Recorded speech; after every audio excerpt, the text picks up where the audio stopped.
In this lecture, we are going to see the SEO factor internal links. This is one of the SEO factor belonging to user experience. Let's start with the search metrics keyword research graph. You can see that the overall increase from 2014 to 2015 is around 18 internal links. When you compare the top 10 search results, the average internal links in 2014 was just 131, which is now 150. So the average increase in top 10 search results is 19. When you consider the top 30 search results, average internal links was 115 in 2014, which has become 132 in 2015. Don't assume that these many internal links are in content alone. These are links from header, sidebar, and footer too, which are almost in every page of every website. Here is a post from my site. You can see the top posts and pages, recent posts, categories, archives, and related posts, footer menu, the previous and next post, header menu. All these links are counted when you calculate the total internal links in a page.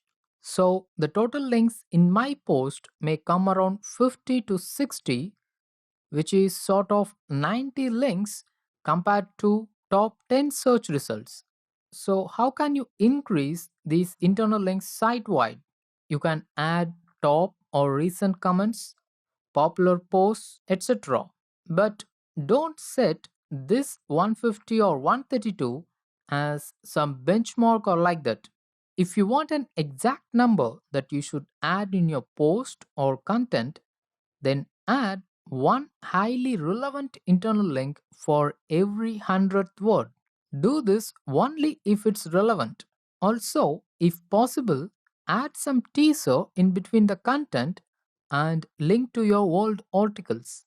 For example, you can write like this: if you haven't read my XYZ post, then you can click here to read it. We will see how to add these things in your post under content section. For now, let me show you how engadget.com adds internal links in their post. This is one of the recent posts published just 11 hours ago, and you can see all these underlines or internal links to other articles in engadget.com. All these internal links are highly related to this post.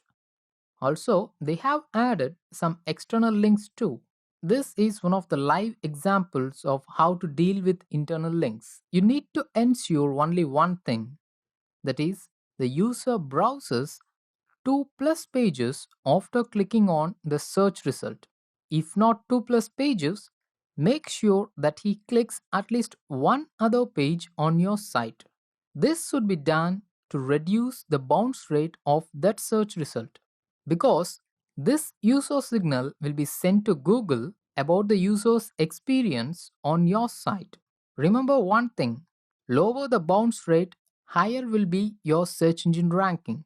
If you wonder what is bounce rate, then you will learn what is a bounce rate, how to reduce it, or how to deal with it in this section, but in the upcoming lectures. In the next lecture, let's see another SEO factor: images.